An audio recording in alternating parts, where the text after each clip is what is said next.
opinions and views expressed in the following program are those of the speakers and the host, and do not necessarily reflect those of Yoakley Scott Corporation and your sports network. Yeah, I've been closer to Jesus before, so can you help me out? Oh, can you help me out?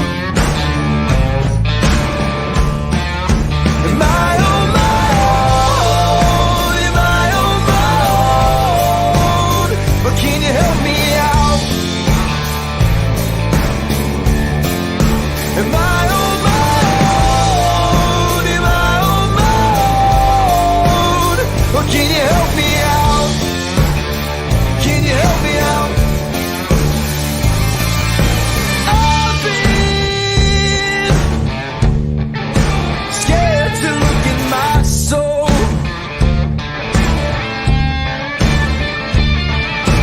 I've been afraid I would follow the road. Yeah, afraid of the things I've been told. And hello, everybody. Welcome inside a Monday episode of Running Point on YSNLive.com. As always, brought to you by Greenwood Chevrolet in Austintown. Anthony Hartwig with you, your wonderful host that's always taking you on this afternoon trip and starting the day off on YSN. We thank you so much for joining us. I'm going to go ahead and pop Greenwood Chevrolet in that top right corner so you know exactly where to go. If you are in the market for a new or used vehicle, it's Greenwood Chevrolet.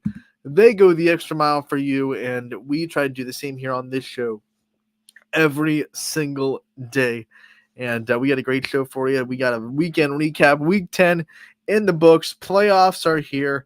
We have a big playoff show for you tonight with 20-plus coaches that are going to be interviewed. But we're going to recap Week 10 on this show, talk about all the stuff that happened over the weekend, volleyball tournaments on Saturday as well. Soccer tournaments happened.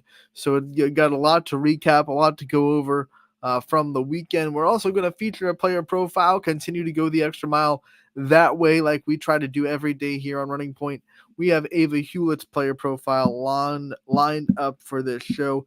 Hewlett had 22 kills in Middle Ridge's sectional final win over South Range, and they needed every bit of her 22 and Faith Schneider's 23 because South Range put up a heck of a fight, pushed Middle Ridge to 4 sets, but the Rams ended up getting the win after a wild 32-30 set 3. We'll talk about that. We'll talk about a lot more as we get into the recaps of the score. But first and foremost, we have to talk about Week 10 in football. Let's bring up the scoreboard on YSNLive.com.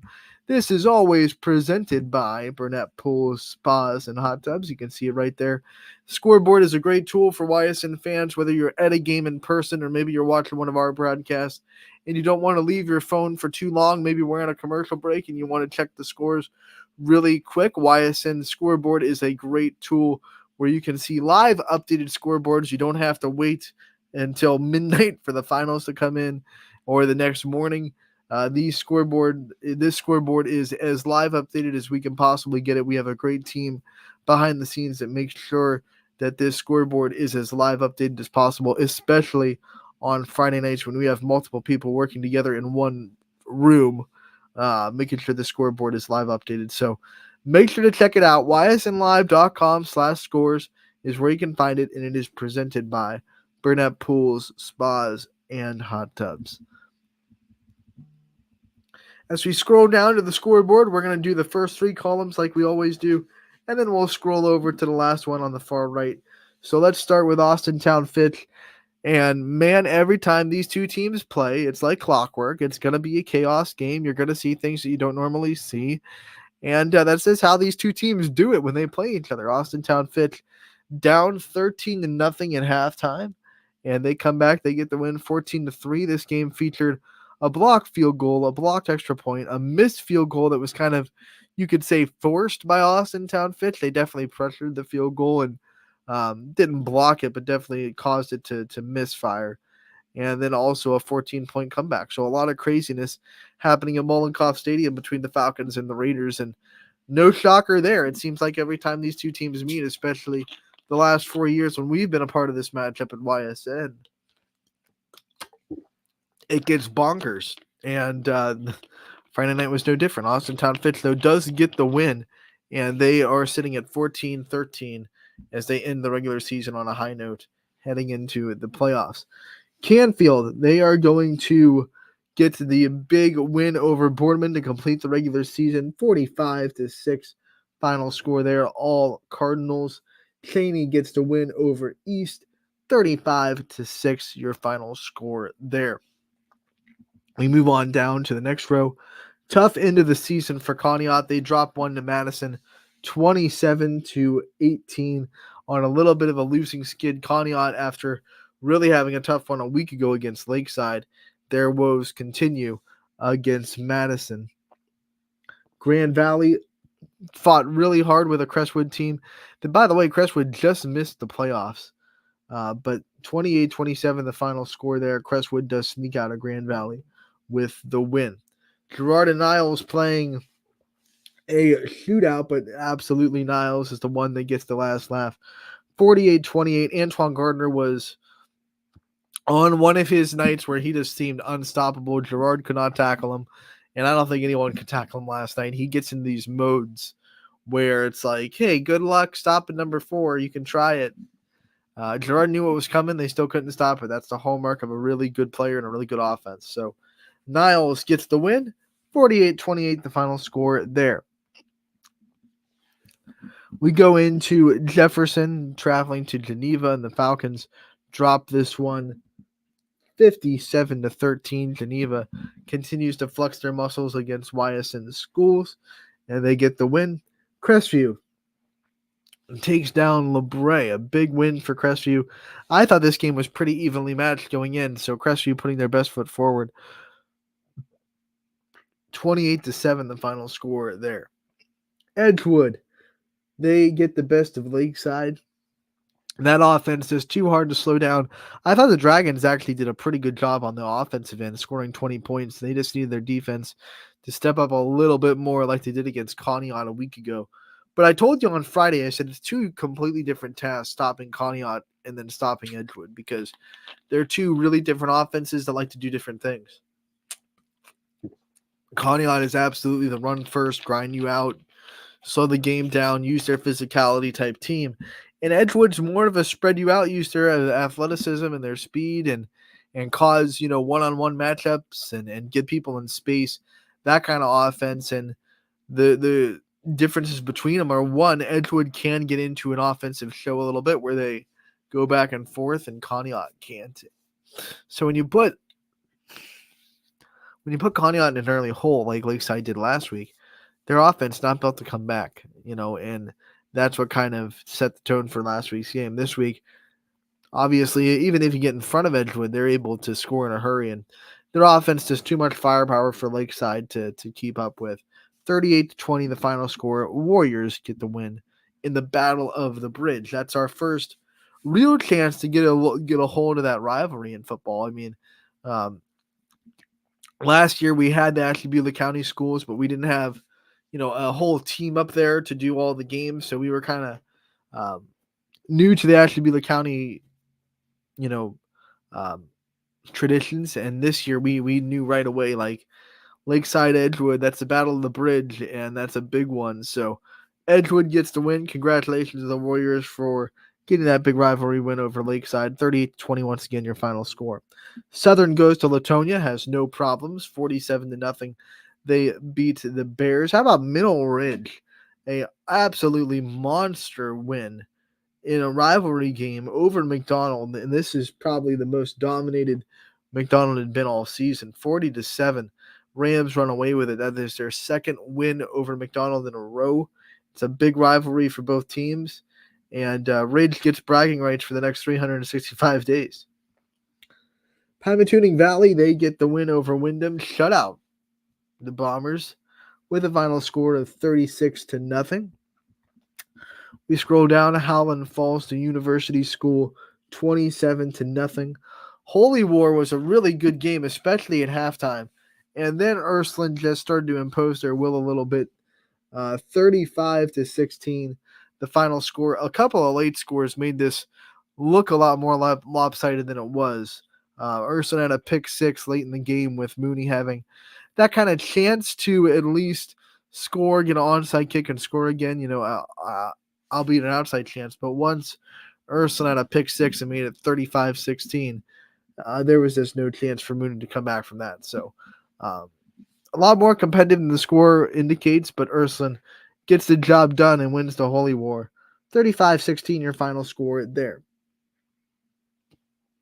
Columbiana was going into this game knowing if they won, they'd get a playoff spot. It was that cut and dry.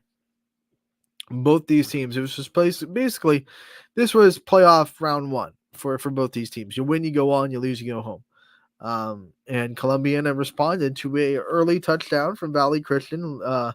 First drive of the game, Deshaun Lindsay just went off and drove right down the field and scored a touchdown. And from that point on, Columbiana's defense did not allow a point, and they scored 16. So a very defensive, very physical, typical EOAC matchup between the Clippers and the Eagles, and Columbiana is able to win that one 16-6 final score there. West Branch all over their rivals, 49-0 the final score there. No trap game for the Warriors. I told you that, the one downside to being in a rivalry like this is you're not going to sneak up on people. There's no way West Branch was going to overlook Salem, because no matter what the record is, this is the game you look for all season. This is the one you circle. And West Branch was not going to go into Salem lazily at all, and they didn't. Took care of business, 49-0 final score there. Western Reserve, they get the win over Jackson Milton, 22-7. That's a big rivalry, and that's another win for the Blue Devils. They have been very under the radar, very good this season, and they're proving it again, defensively especially, with a big shutout performance. Well, not a shutout, but a shutdown. Shutting down the performance of Jackson Milton. United gets to win over East Palestine, 49-0 the final score there. Eagles clinch the tie of the EOAC with 7 local. Newton Falls, in a very crazy one to end the regular season for both teams, gets the win over Champion 19-14. This one, Newton Falls had the ball. They had to punt it back to Champion. Obviously a one-score game late in the game. The punt gets, you want to say blocked, but from our YSN angle, you couldn't really tell if it was blocked, if it went into the back of the Newton Falls offensive lineman. We couldn't really tell what happened, but whatever happened, the ball did not go far at all. Champion recovered it deep in Newton Falls territory. So you're looking at that saying, oh man, the Flashes have a huge opportunity to go down and win this game with a touchdown.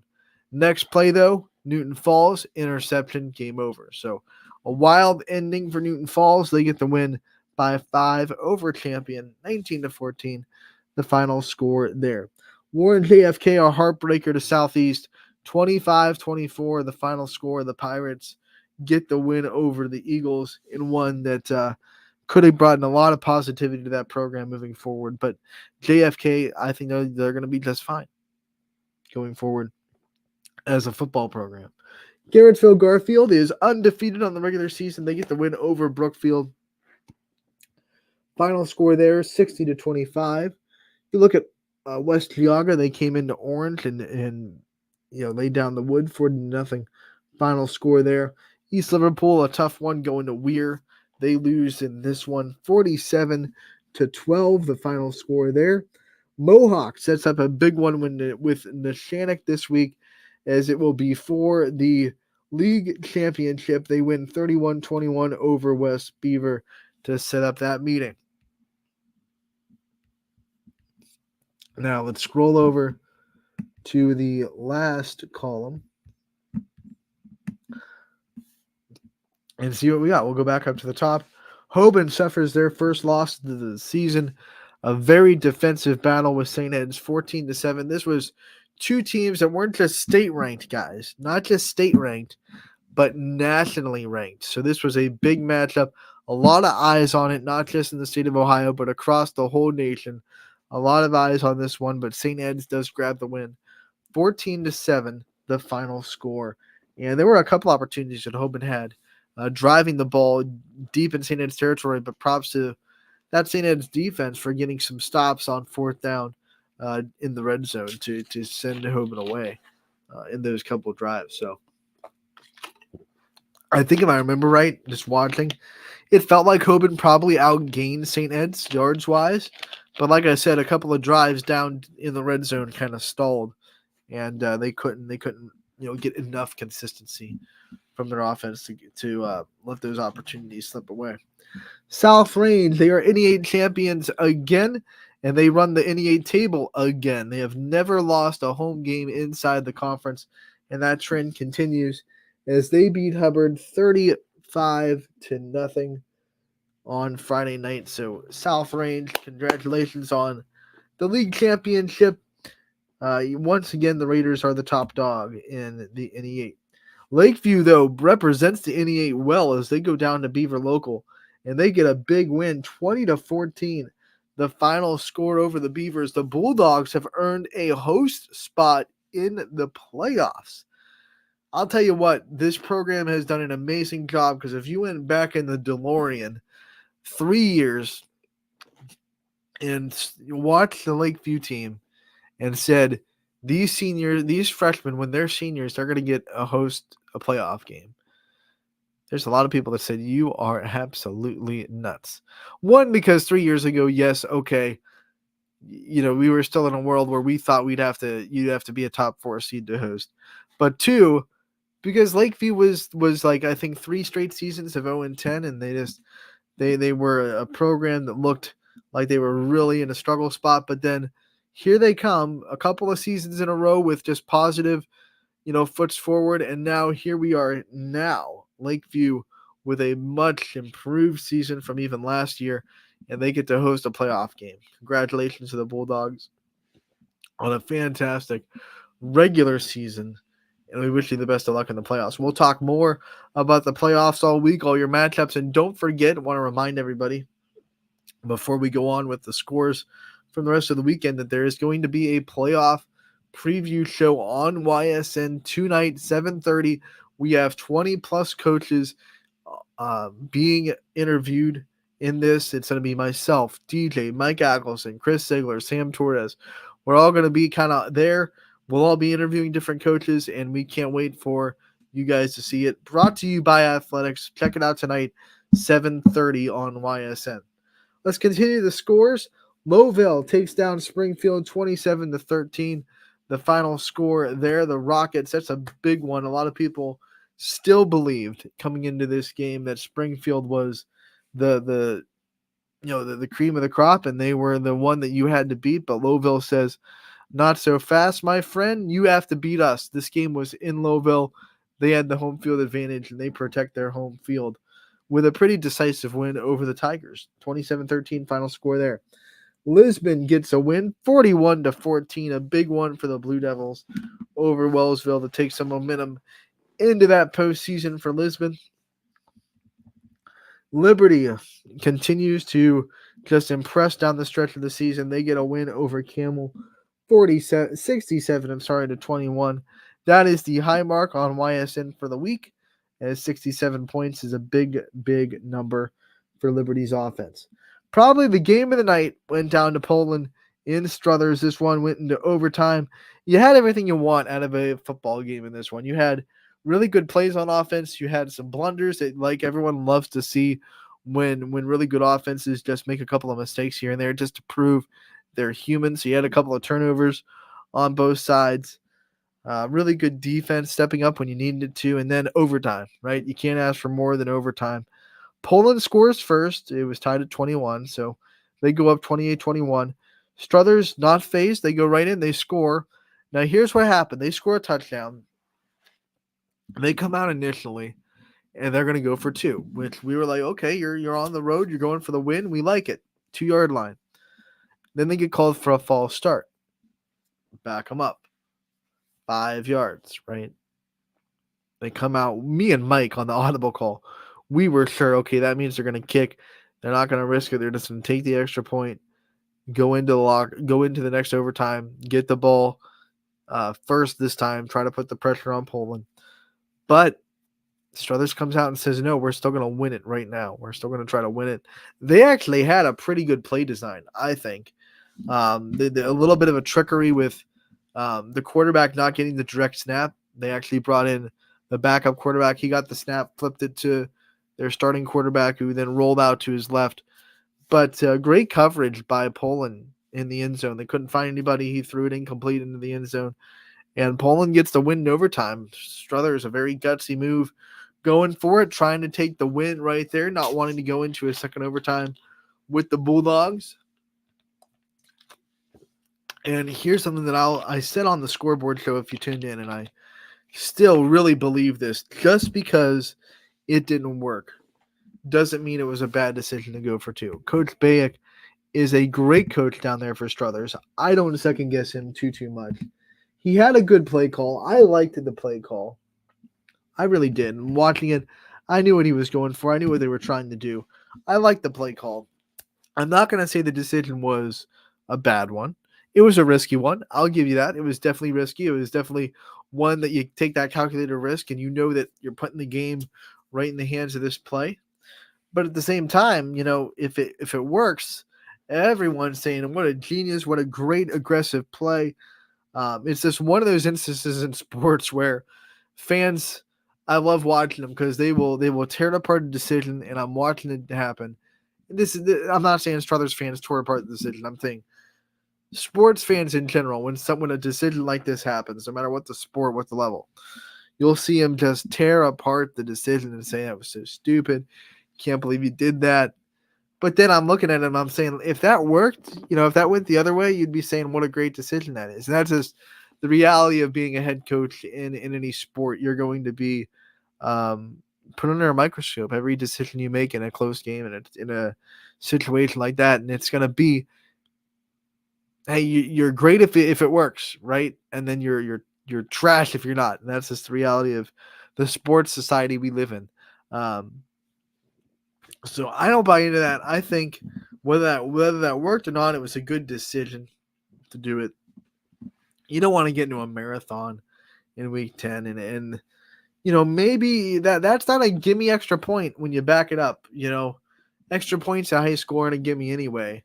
But then you back it up and now it's from the 7, so it's like a 27-yard field goal. Like, these are kids, not professional kickers, not college kickers even. That's not a gimme. That's not a gimme either. So you can't just assume we'd go kick that field goal and we'd make it. So I'm sure Coach Bayek and his staff just kind of calculated in that moment. They took a timeout, so they had plenty of time to think about it. And it was not a gut decision. I'm sure they probably just decided that they trusted their offense and they had the more percentage chance in the play that they had called. Then they thought that they could get the extra point. All being said, though, great job by Poland to stiffen up and make that one stop that they needed to win the game. They get the win 28-27. We knew this game was going to be big. And I'll tell you, it did not disappoint at all. Last but not least, in week 10, Edison gets the win after a tough week 8 and 9. They get back in the win column 28-6, the final score over Indian Creek. Wildcats get the W. Let's go into Saturday and recap the rest of the weekend. We had tournament volleyball and tournament soccer going down. Excuse me. Once again, we'll do the first 3 rows and then we'll scroll over to the last one. We saw McDonald get the straight sweep over East Palestine. If it works out the way we want it to at YSN, we could be staring down the barrel of a McDonald Western Reserve District Championship, which the way McDonald's playing right now would be very fun.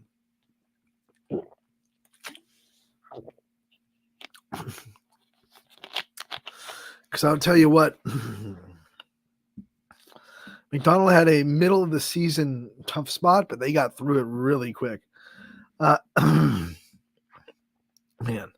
Ashtabula St. John gets the win over Sebring in straight sets. They move on to the district semifinals. Hoban, no problems at all with Shaker Heights. We knew their sectional was going to be just kind of a stroll down memory lane and a stroll down the easy path because there was just no one in that sectional that could stand up to Hoban at all. So they get the sweep 3-0. They're going on to districts. A tough one for Boardman. They were the higher seed, but they fall to Nordonia 3-1. I say it all the time, that Division I bracket in every sport, whether you're talking volleyball, football, we don't have a Division I team in football, but it's still good. Basketball, softball, baseball, the Division I bracket is just it's a toss up because you look at seeds 20 to maybe 7, 20 to 7, they could all beat each other. They're all so good. There's just a lot of talent up there in D1, and even though Nordonia was the lower seed, they get it to win 3-1 Boardman season.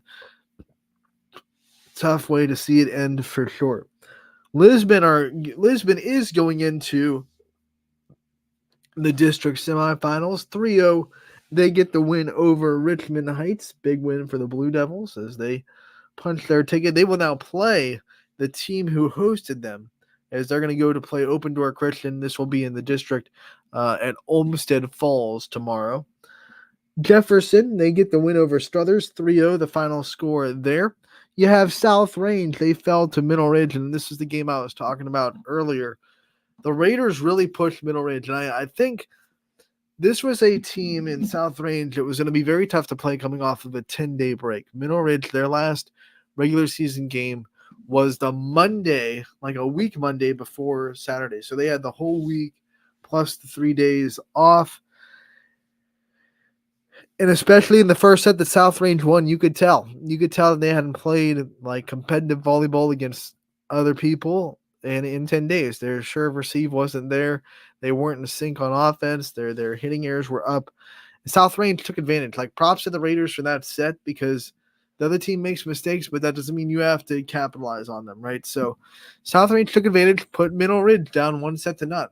But Middle Ridge responded with a dominant second set. And that's when I thought, okay, Middle Ridge, they picked it up. They're this team. They woke up. But then set 3 was one of the craziest sets you'll ever see. And I think the craziest set I saw all season in person, because I was there taking pictures. 32-30, Middle Ridge gets the win in set 3. And it was just one of those ones where you could tell the match was going to be defined by that set. Who knows what happens if South Range wins that set and set 3 goes up 2-1. But once Middle Ridge won it and pulled it out, you kind of knew, okay, this is it. This is the Middle Ridge is going to run away with it now. And that's what they did, 25-10 in set 4. But what a wild sectional final, and South Range put up a heck of a fight. But Middle Ridge escapes the upset, and they move on to the district semifinals. They will be playing in Grand Valley on Wednesday. Hubbard is going to the district semis. They get the 3-1 win over Geneva. Columbiana, they get the 3-0 win over Grand Valley to cap off their home slate. So they host that sectional, get the win, and they move on to the district semis. Let's scroll down to soccer, and then we'll scroll over to the right column. Let's see, boys soccer. Boardman falls to University School 4-0, the final score there. Marlington is able to beat Salem 5-0. Canfield continues to dominate the tournament, 8-0 win over Edgewood. We saw Hubbard get the win in the tournament 3-0. They'll go on to the district semifinals over West Geauga. Girard falls to Poland 1-0, a very wild one there. But Poland gets the win. They could not have tied. Orange and Hawken, someone had to win that game because it was a tournament game. So that must be a typo on our end. We apologize for that. Fitch drops one to Hudson 3-0, the final score there. And then Moody Boys Soccer gets the win 5-1, the final score there. Let's scroll over to the end of the scoreboard. We can tell you that Hoban gets the win over Green to advance 1-0. Playoff Howland is just a different animal in boys soccer, and they prove that 3-0. They get the win over Ursuline. We saw Girard beat Perry in volleyball 3-0, the final score there.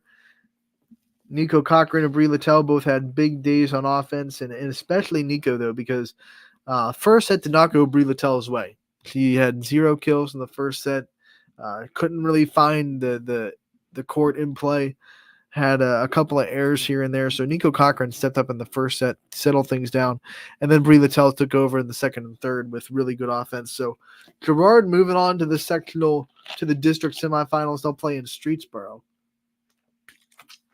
And they will play Aurora, and the team they beat in the district semifinals last year to get to Marlington in the district championship. Lakeview gets the easy win over Brookfield 3-0 in the sectional finals. They're going back to districts yet again. And then you see Wellsville. They got the win over Kidron Central Christian. Wellsville back in districts. You're not going to keep those Tigers out of the district tournament. No way, no how. Their program knows how to win in tournament time. So those are your scores for volleyball, football, and soccer over the weekend.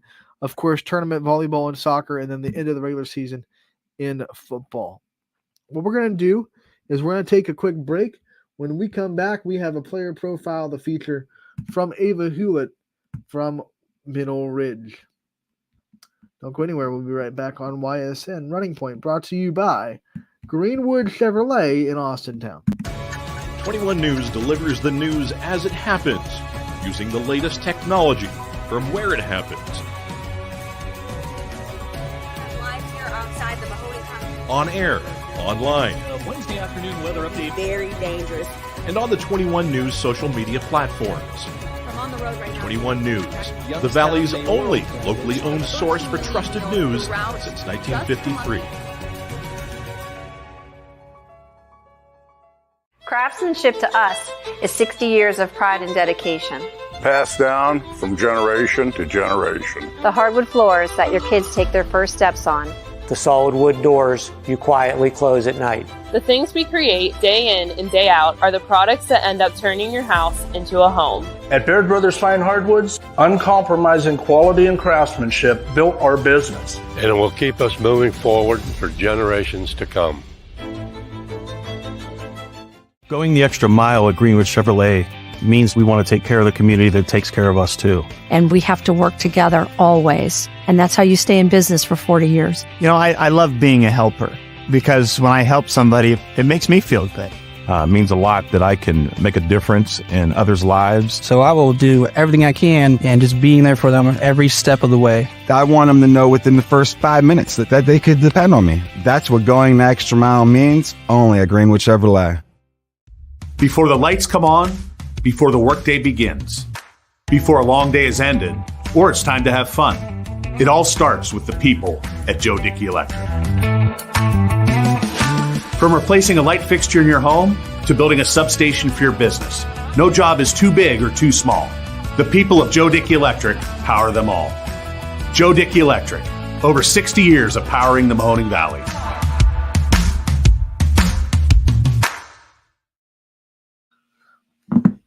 Welcome back to Running Point on ysnlive.com, brought to you as always by our good friends over at Greenwood Chevrolet in Austintown. They go the extra mile for you.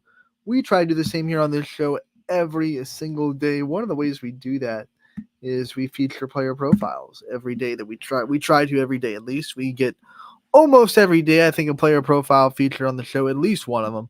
And we have another great one for you today. It's Ava Hewlett from Middle Ridge. She had 22 kills in that sectional final we were just talking about against South Range.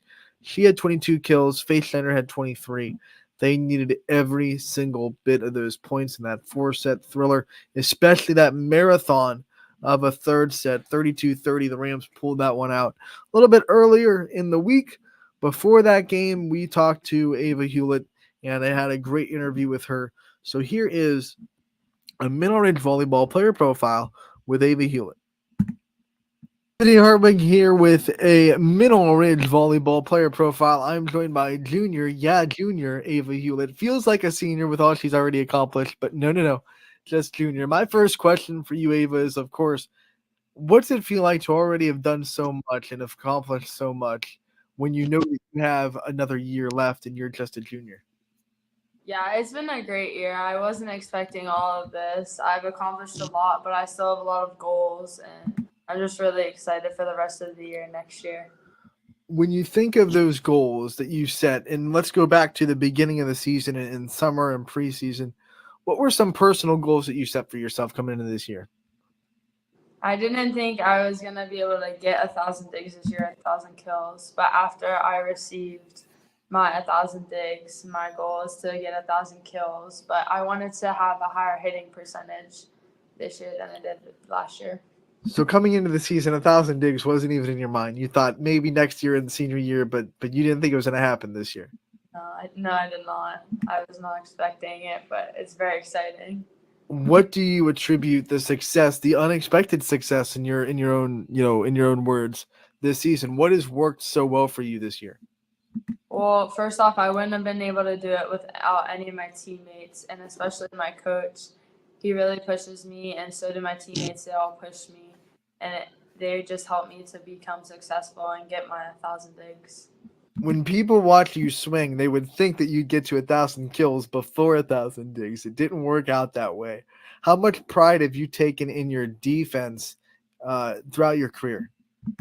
I love defense. Defense is really fun for me. I know I love to kill the ball too, but I focus as much as I can on defense too, because if there's a play like I have to pass before I can go hit, I have to mainly focus on my pass first. Because if I don't get a good pass, then I won't be able to get a good hit. With that being said, that means you're reliable enough to be a full rotation player, play the back row. And a lot of hitters don't on other teams. A lot of hitters, you have to, sub a defensive specialist in when they go to the back row, or you have to, use someone from the bench. But Coach Lesko has the privilege of not being able to do that with you. When you're able to help the team like that and be on the floor so much, what does that make you feel like when you're so reliable for everything that your team's able to do?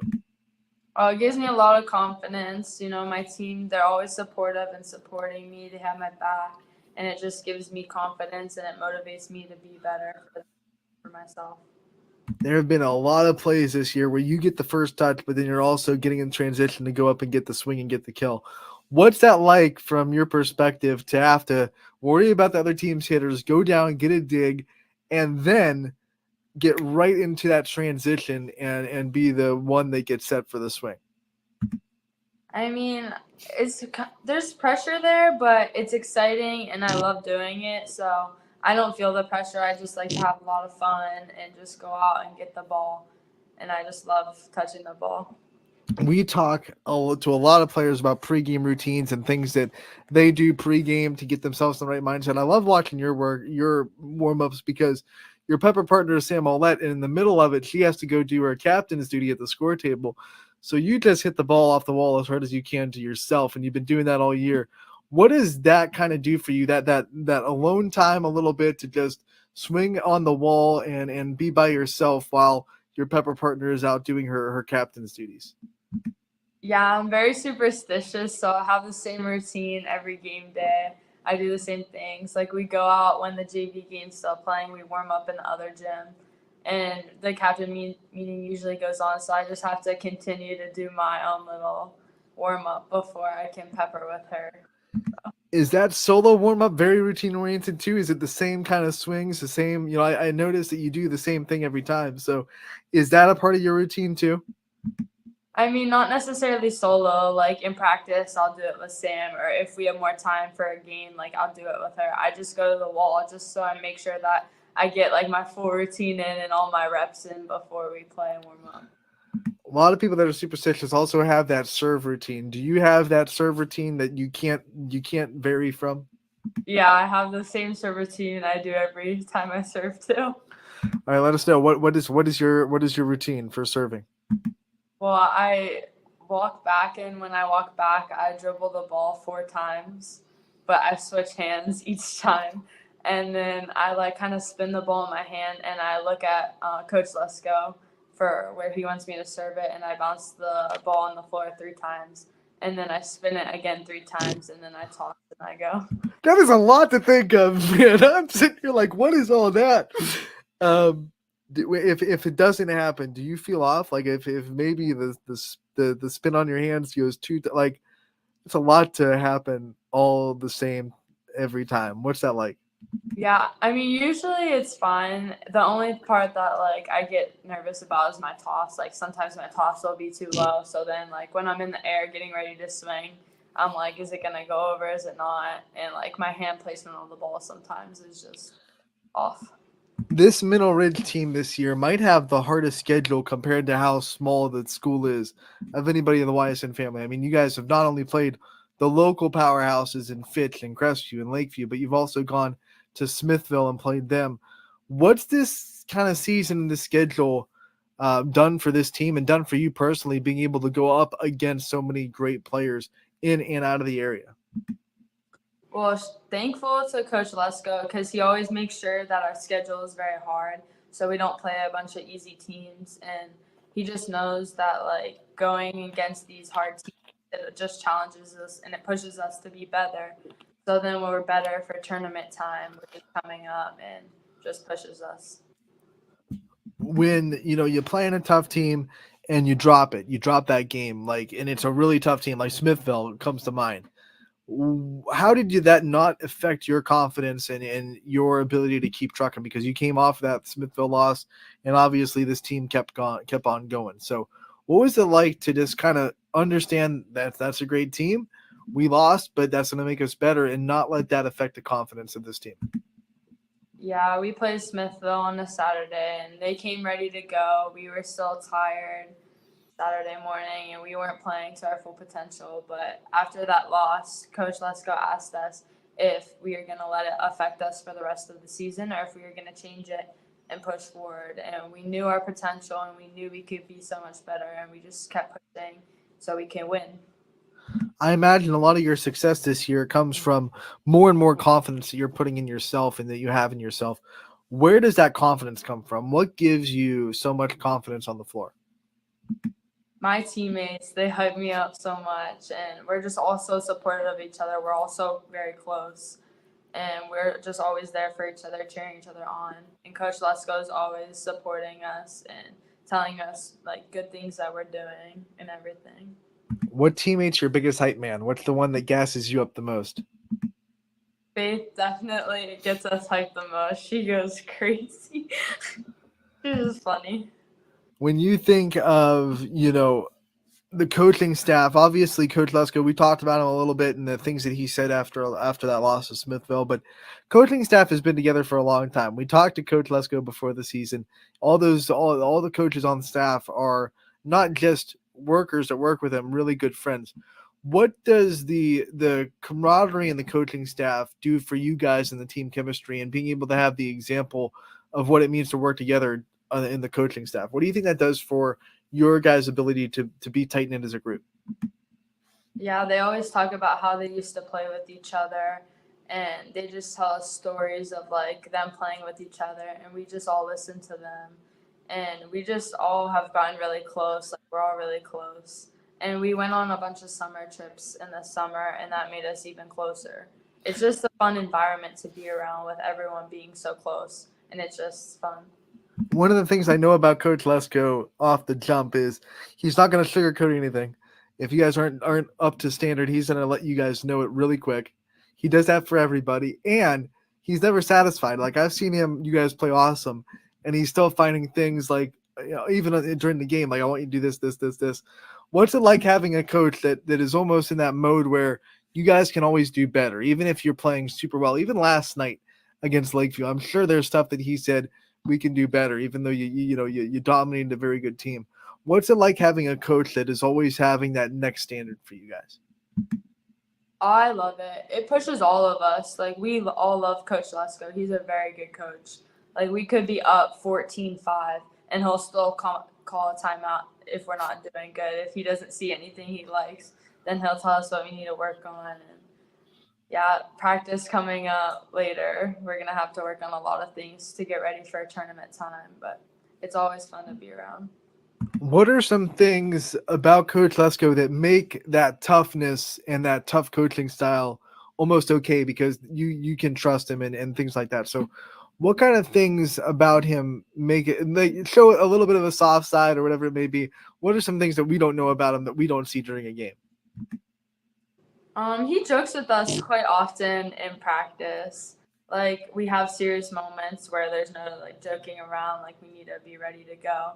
But sometimes like when he's in a good mood, he'll just be laughing and making jokes with us. And it's funny. You have a bye in the tournament, which means you guys have quite a bit of a wait before you play your next game, which is not often happening in volleyball. Usually you're playing 3 or 4 games a week. What's that going to be like for you personally, having to wait so long to play your next tournament game?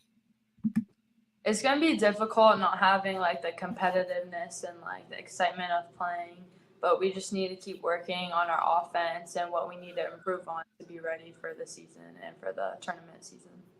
Now, we just interviewed Sam about 10 minutes ago, and she said that you guys get really competitive in practice when you scrimmage each other. She zeroed in on you as the one that she likes to go up against the most. So I'm going to put the ball in your court. When you guys are going up against each other, who has the edge? We're all pretty competitive, but if me and Sam are on the same side, we're always like, whoever gets the point, like we're always joking with each other and saying like, oh, you can't block me, or just making jokes across the net. It's fun.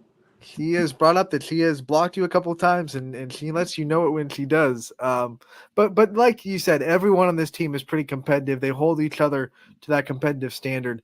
What's that like from your perspective, being with a team that, yes, you're close, yes, you're all friends, but also there's this competitive drive that pushes you guys to almost one-up each other all the time on the court? We all want to win. Like we all want to do good and keep going like far in the season. And it's just fun. Like yesterday before the game, we were doing in the other gym. We were hitting at our libero Sherry, and we were like getting them down. And we're like, "Oh, you can't dig our things," and she was digging them, and she was giving us attitude back. It's just fun. We all just fun with each other.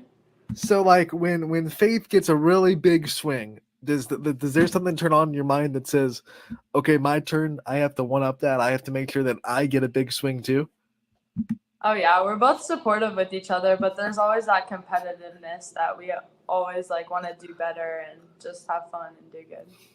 We joked about the competitiveness with Samantha Ollett as well, but having a setter that you've had for 3 years, that she's going to be graduating, but you've had her for your 3 years of your career, being able to have that just complete trust in a setter, what's that been like for you in your career? It's amazing. She's been one of my best friends for forever, and I'm going to be sad next year without her. She's my setter. I just know that if we get a good pass, I know she's going to put the ball in the right spot and put it in the slot, and I need to put it away because she did her job. Now I have to do mine. All right, you are a multiple sport athlete. We're going to see you during the basketball season as well, and track in the spring. What's it like to just completely transition from sport to sport for you? I love all the sports that I play, but it's just nice to have like a change and like a different type of like competitiveness towards it. It's fun. Do you thrive? I mean, obviously you do, but how much do you thrive on staying busy? Because there is no downtime between the end of volleyball and I'm sure like 2 days after you have to report to basketball practice. Then when basketball is done, you have to start, getting ready for track.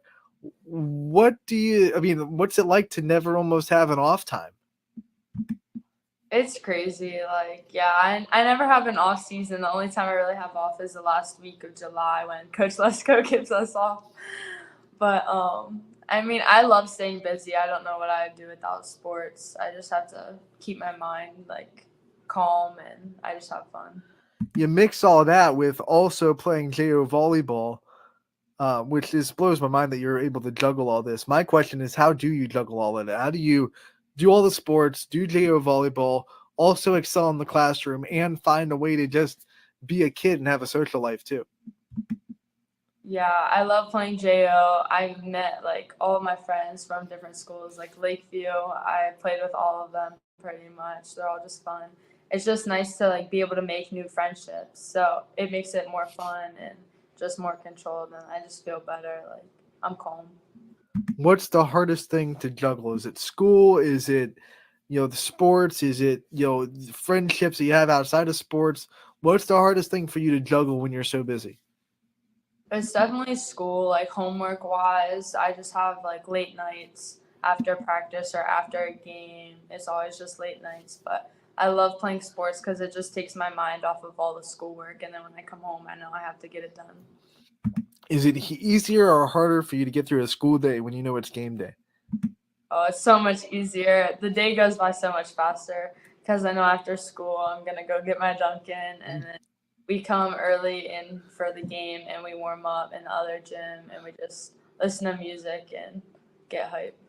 Does your personal pregame routine change from sport to sport? Like, does your preparation for maybe a basketball game differ from your preparation for a volleyball game?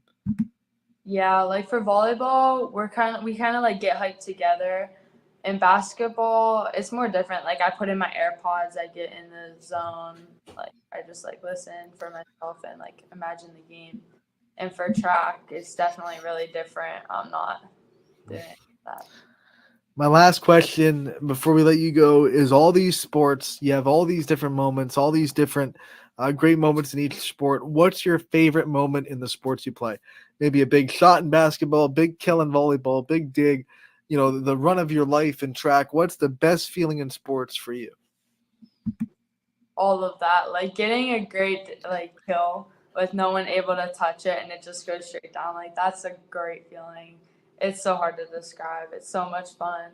And for basketball, if it's like a close game and I get a winning shot or anything, like it's just so exciting. And same for track, like if I run a really good race or if I get a PR, getting a PR is like a really fun thing and just exciting.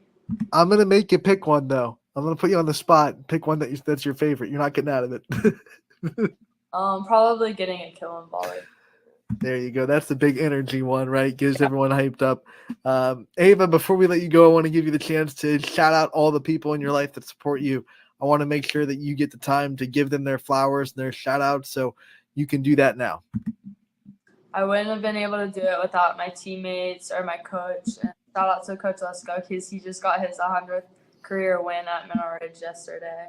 So we're all really excited for him. And my family and friends, I wouldn't have been able to do it without my parents. They're always there for me. My mom made me that 1,000 Digs poster banner, and it was fun. I couldn't do it without them. I love them. All right, Ava, thank you so much for taking the time to join us today. We wish you the best of luck the rest of this season. We can't wait to talk to you again real soon. Thank you.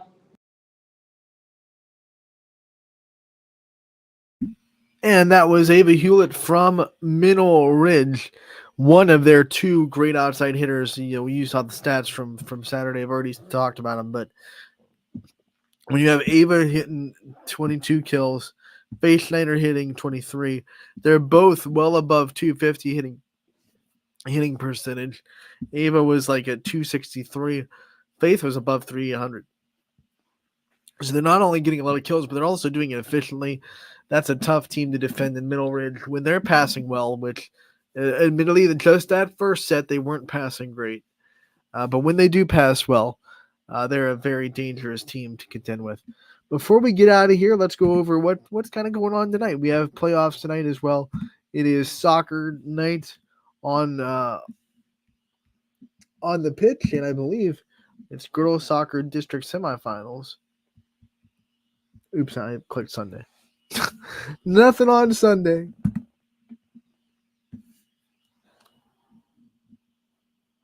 Oh, we don't have Monday scoreboard will be up very, very soon, but it's not up on the website yet today. So instead, I'll just go to my phone and I will read off the games that are happening tonight.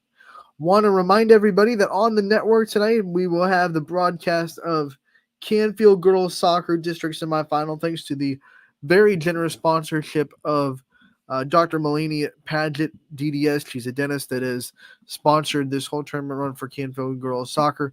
So that one will be on the network. Matt Maher will be on the call with Jordan Barber. Other teams playing in district semifinals tonight. We have Crestview going to Badger. That's going to be a 4:30 first kick for that one. We have West Branch Girls hosting Alliance. Archbishop Hoban's going to Gilmore Academy tonight. We have Boardman going to Hudson. These are all girls soccer district semifinals, by the way. Lakeview traveling to Champion. That's going to be a really good one, I think. Orange goes to Bay Village Bay. Springfield's going to go to Poland. And then you have Berlin Highland versus Cardinal Mooney at Salem in that district semifinal there. So those are the district semifinals for girls soccer tonight. Good luck to all of our teams that are playing in district semifinals. We have a couple of YSN matchups, so unfortunately, good luck to both those teams, but unfortunately, we're going to have to think about at least one of you, and that is obviously the bittersweet part of tournament time. Supposed to be heating up a little bit this week and be warmer than average. I'm going to go to the Storm Tracker 21 app and let you guys know if you're going out to soccer what to expect out of the weather.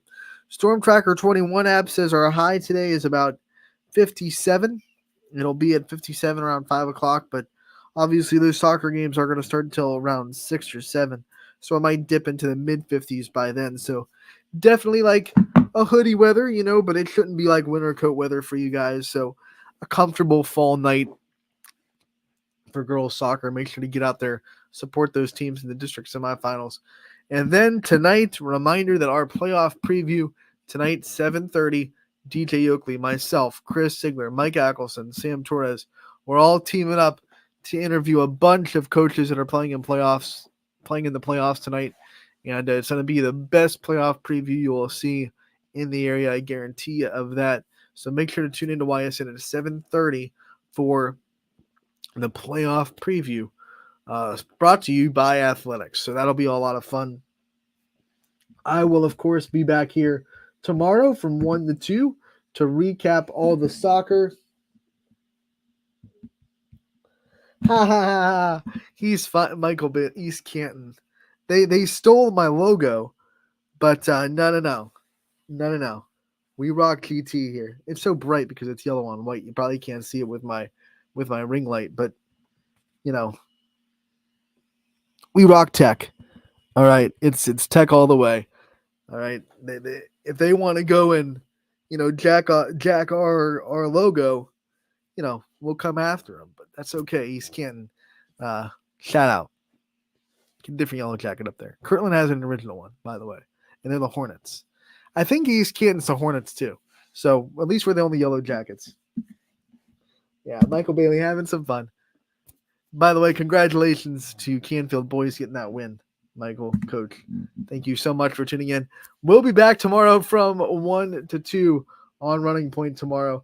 Thank you so much for tuning in. Enjoy your night. Playoff preview on YSN Plus. Girls soccer, West Geauga at Canfield at 6 o'clock. That'll be live on the network as well. And we'll see you tomorrow from 1 to 2 on Running Point. Brought to you by Greenwood Chevrolet in Austin Town.